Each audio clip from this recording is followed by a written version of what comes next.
Yo, oh my god. Undead Murder Farce is so good, and Helck is alright too. Alright, don't get mad at me about Helck. It's just an okay show. It's kind of like Overlord, but a little worse for me. But this show right here, Undead Murder Farce, let me tell you. Lately, as I've been doing a lot of these anime reviews, the biggest thing I criticize is pacing. And this show does not have an issue with pacing, because we start immediately after where the last episode ended, with the room filling up with water, and we really just get right into it. We spend just a minute of like the water flowing in, people trying to get downstairs, see what's going on, and then what's her face is able to, the water is leaking up, and then our girl over here is able to blast a hole in and drain the water, and then once the water gets drained, homeboy Holmes, the box is gone. He's like, bro, what time is it? And he's like, ah, shit. It's, oh, yo, and look at this, man. Look at the design of what they just did, bro. How they're designing like the I love the presentation in this show. I don't know if I can say that enough. That I love the way this show looks. I love the style of this show. I love the feel of this show too. I don't know if I've said that enough. I love the feel of this show, because it is just, they do a lot of fun and creative things like this, and there's actually a few more things I want to touch on either later, if hopefully I remember them. But yeah, they're able to make it out. They all come back in up here to they all make it back up to the room to, that's hilarious. Oh my god. So they're literally walking across this bridge trying to get back to the, like, you know, they're cold, so they need to go warm up. And bro, Holmes hits them with the freaking Holmes hits dude with the freaking handcuff wombo combo, bro. It's actually insane, because it's none other than your boy Lupin. He was like, bro, I heard your footsteps. You were on the bridge because they were lighter than normal, which means obviously you're not even fat, bro. You don't even lift, bro. You got no gains, bro. That's what you got. And yeah, Sherlock got him dead to rights. And even still, he was able to escape. The plan was actually, technically, secretly, they sent a rope down with the safe and the water. Bro tied it up before it got too deep, I guess. And was able to make his escape, even though homeboy Holmes was like, no, of course I didn't, of course the gem wasn't actually inside of the safe. Clearly, you've misplayed. It's actually inside his jacket pocket the whole time. And Lupin, being the goatest of all time, Lupin is actually a G unit, bro. Steals it from in the coat. Somehow.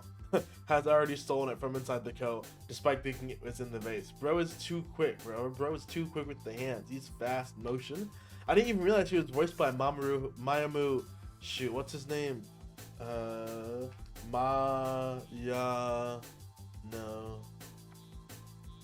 Mamoru?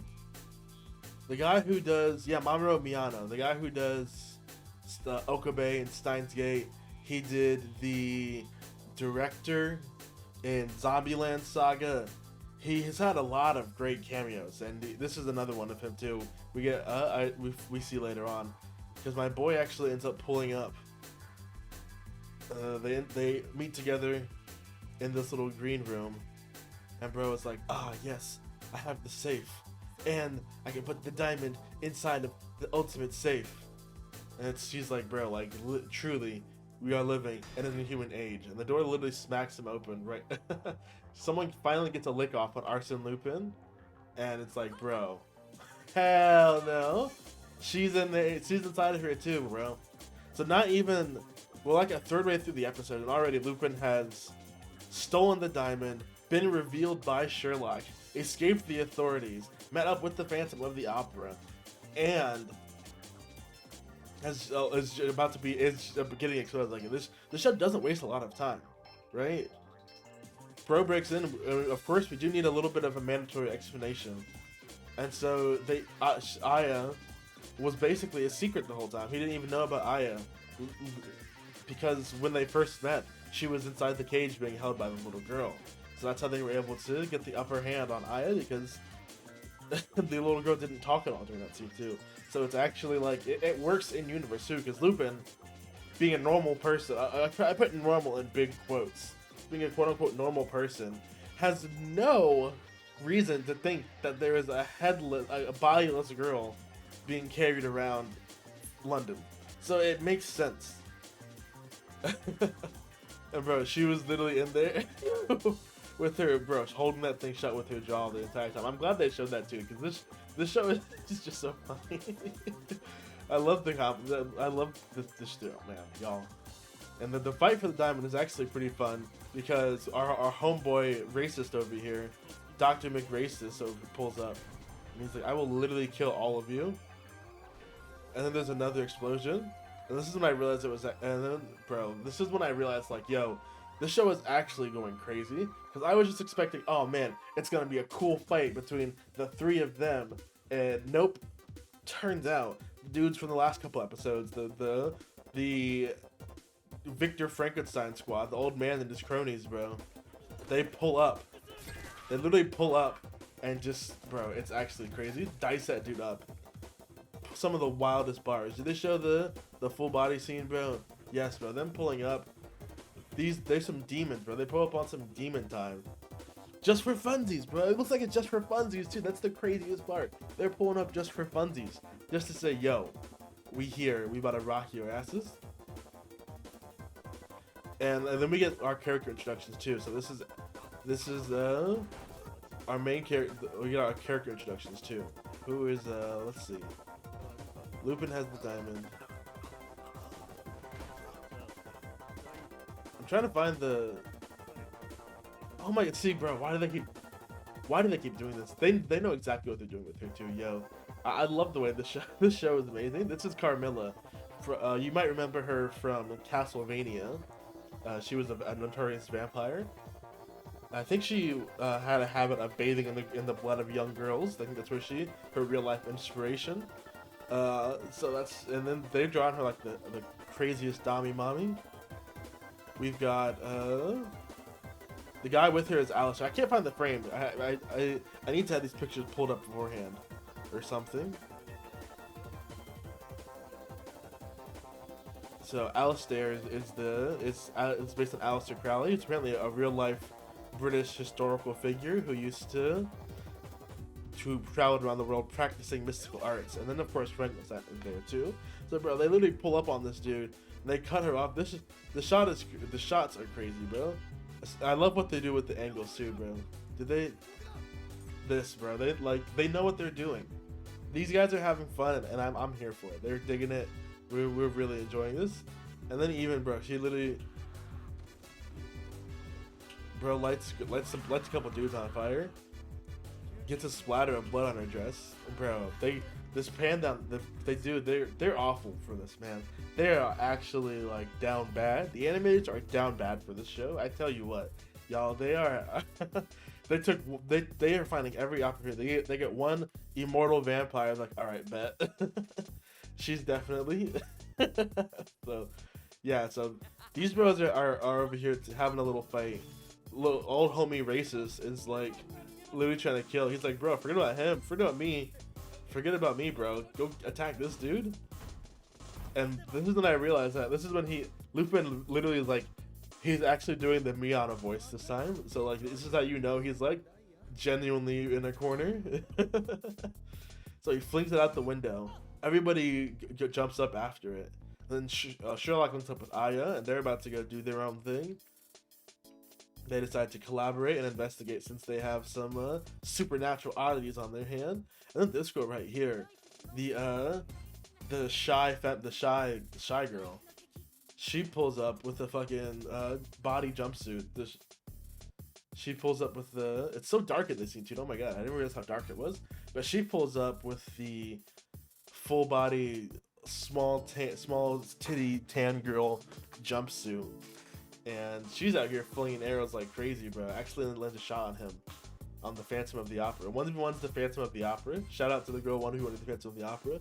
And they run into Alistair too. He says it's magic. He's lying. It's actually just he just knows sleight of hand. Magic has always just been sleight of hand, I suppose. And so yeah, he's like fanning out about having to talk to Sherlock Holmes. And honestly, I'm really this is really fun stuff. The show it just doesn't stop. Bro literally she pulls up on Inspector Lestrade, gets shot. The what's her name literally comes in and kicks her ass, bro. She literally pulls up with a fucking kicks the shit out of her, and you're like, dog, what the hell? Literally pulls up, kicks the shit out of her just to ask if you guys have seen the Phantom of the Opera, and she's like, well, and then we have the two dummy mommies fight, bro. Look at this, come on, they know what they're doing. They're having the two dummy mommies fight off against each other, and then we finally see what she has wrapped around, what Shizuku has wrapped around her official weapon, bro. She pulls out the sword, right? And I'm like, oh hell yeah, it's a silver sword, bro. And she pulls the rest of it, and I'm like, oh my god, yo, she got the sword gun. It's like, yo, no wonder she's had that thing pulled up, covered up the entire time. She has a sword gun, sword rifle, a fucking silver bayonet rifle. Probably shoots silver bullets too. She is strapped, bro. She's strapped. She got the Yachty. She got the Glock. She got the old school rifle, bro. She's missing no shots with that shit. She got the hunting rifle. Oh my god, this shot of them too, there's like one shot of them flying around in the air when they're fighting over the diamond. Hold on, I gotta find this shot, bro. And it's actually hilarious, them fighting in the air over the diamond. They're literally fighting like, they're literally running away laughing too. It's actually kind of hilarious. Bro, where is that scene of them falling in the air? I know it lasted more than 5 seconds. But, oh yeah, there it is. Okay, if I had just been patient, we would have seen it. They're literally fighting through the air over the diamond, like, and they literally look like Peter Pan characters. I feel like that's a Peter Pan reference for sure. The way they're like floating around and falling and shit. And this dude has like superhuman strength. These are all some absolute superhuman men, because they fly around like Peter Pan. And Arsene is quick enough and fast enough, and like, bro, he literally dodged this, and this dude literally takes down an entire pillar. These people are on crack. So and then after all this like absolute nonsense, this hilarious shot punches him, cut to a church, right? Cut to him spitting the diamond out of his mouth. Catch it, punch, door, diamond. End of episode. Diamond falls on the ground. End of episode. Love it. Love the presentation. Love what you guys are doing. Dark Gathering, you guys get an 8 out of 10 for this episode. Really good. And honestly, it's just such a shame. I wanted to give it its own episode, but literally, we're gonna go through Helck in like 3 minutes. Because it's them on the island, right? They have a funny moment where the guy leading them is like, we're evil, but he's actually like, just kidding, we're gonna throw you a party.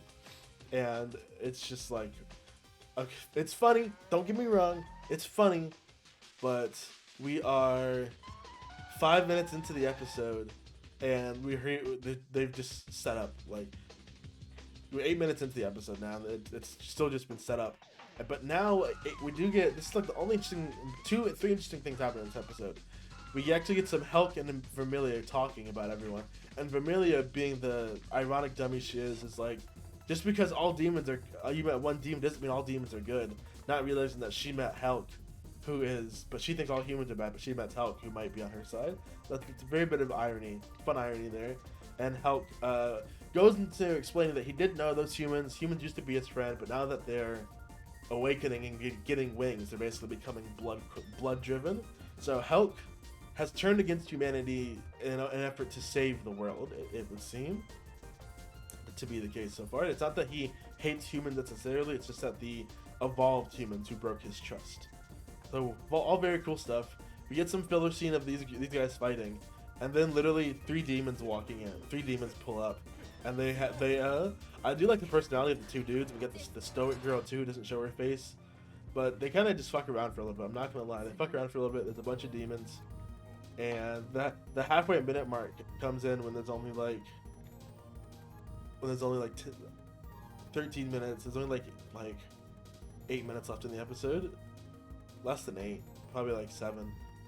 And then yeah, so they fight. It's not very good fights. I'm gonna be honest. Animation. I'm not watching the show for the animation, but the story is good. I do quite well. The pacing is bad. I like the characters. I think the characters all have a lot of great banter, and it's a lot of really fun character interactions. But the pacing of the show really drag it down for me. But they do have like the comedy of the show is also just hilarious too, because bro pulls up with this for his face reveal moment, bro. This is his face reveal moment. And he pulls up in a hilarious goblin mask, and then he's like, "All right, bro, I tried to warn you guys." And he literally goes full like Eins Ulgon on them, and like just sends up unholy vines from hell to immediately capture every single guy. Like it's actually insane. Like, and he just like completely dismantled like everyone who gave those people like we started at 8 minutes.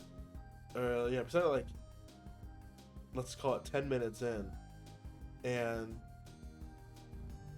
18 minutes later bro pulls up. So they spend 8 minutes fighting. They spend a third of this episode just trying to deal with this entire force, and then bro immediately pulls up and spends the last 5 minutes, 3 minutes. Okay, I'll be fair. I'll be 4 minutes, dismantling them.